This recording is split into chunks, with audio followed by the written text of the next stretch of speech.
Hi friends, welcome back to my YouTube channel study feature. Friends, आज के video में हम टॉपिक लेके आए हैं समान नागरिक संहिता यूसीसी क्या है। तो चलिए जानते हैं यूसीसी के इम्पोर्टेंट पॉइंट। यूसीसी चर्चा में क्यों है, यूसीसी क्या है, यूसीसी का इतिहास, यूसीसी को लाने के पीछे तर्क, यूसीसी के विरोध में तर्क, समाधान लास्ट में देखेंगे।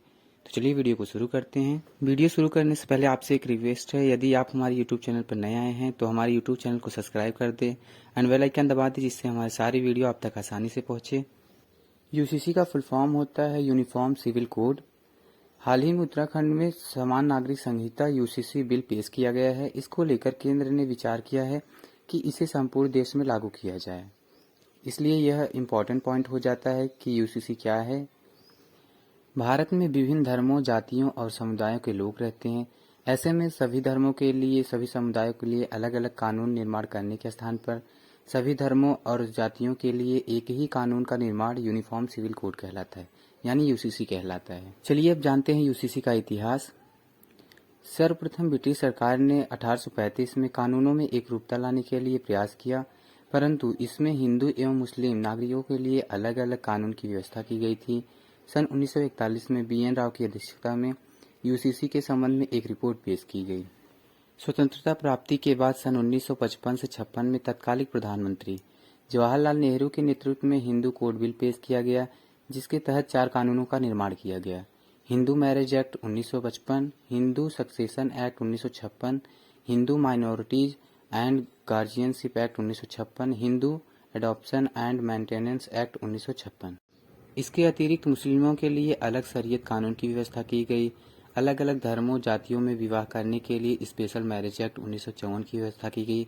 स्पेशल मैरिज एक्ट 1954 के तहत कोई भी व्यक्ति, कोई भी समुदाय अलग जाति में विवाह कर सकता है। इसके लिए उसको स्वतंत्रता दी गई है और ऐसे में जो भी शादी विवाह की जाती है उससे संबंधित रजिस्टर स्पेशल मैरिज एक्ट 1954 में रजिस्टर करवाया जाता है। इसके अतिरिक्त यदि हम मुस्लिम समुदाय की बात करें तो उसमें हो रहे एक से अधिक विवाह, तलाक, इद्दत, हलाला आदि से संबंधित जो भी वर्णन है वो मुस्लिम पर्सनल लॉ में किया गया है। चलिए अब जानते हैं यूसीसी के लाने के पीछे क्या तर्क है।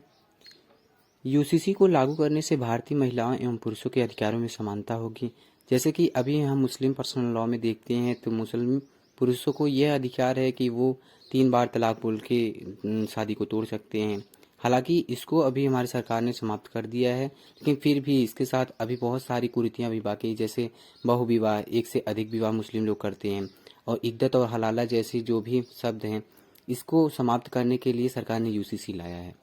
यूसीसी को लागू करने से कानूनों का सरलीकरण होगा। जैसे कि मुस्लिम समुदाय के लिए अलग से मुस्लिम पर्सनल लॉ बनाया गया है, वहीं हिंदुओं के लिए हिंदू मैरिज एक्ट बनाए गए हैं और अंतर जातीय विवाह के लिए स्पेशल मैरिज एक्ट का प्रावधान किया गया है। इससे कानून में जो है जटिलता आती है, इसी को सरल करने के लिए यूसीसी को लाया गया है। इसके अतिरिक्त भारतीय संविधान का अनुच्छेद 44 नागरिकों के लिए समान सिविल संहिता का प्रावधान करता है, जो कि डीपीएसपी का हिस्सा भी है।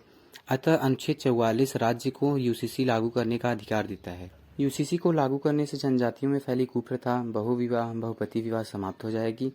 भारतीय संविधान का अनुच्छेद 14-15 के तहत यूसीसी को लागू करना आवश्यक हो जाता है। भारतीय संविधान का अनुच्छेद 14 ये कहता है कि सभी के लिए विधि और कानून का निर्माण किया जाना चाहिए, एक ही कानून सभी व्यक्तियों के लिए होना चाहिए। वहीं अनुच्छेद 15 कहता है कि लिंग, जन्म, जाति और धर्म में समानता होनी चाहिए। इसके आधार पर किसी में भेदभाव नहीं किया जाना चाहिए। यूसीसी को लागू करने से न्यायपालिका का बोझ कम होगा। यूसीसी को लाने के पीछे ये तर्क है, तो वहीं कुछ लोग इसके विरोध में भी हैं। विपक्ष का कहना कुछ अलग ही है। चलिए उसको जानते हैं। यूसीसी के लागू होने से व्यक्ति के मूल अधिकारों का हनन होगा। इनके अनुसार जो भी व्यक्ति हैं उनके मौलिक अधिकारों का हनन होगा। जैसे मुस्लिम लोग हैं तो वो उनकी कुछ अलग प्रथाएं होती हैं शादी करने की, हिंदू हैं तो हिंदुओं की मैरिज के लिए कुछ अलग अलग प्रथाएं होती, तो इससे उनके मूल अधिकारों का हनन होगा। अनुच्छेद 25 और 26 एवं 29-30 का भी हनन होगा। अनुच्छेद 25 कहता है कि किसी भी धर्म को मानना, उनका प्रचार प्रसार करना। अनुच्छेद 26 कहता है कि धार्मिक प्रबंधन करना, किसी भी धर्म के लिए मंदिर मस्जिद का निर्माण करना।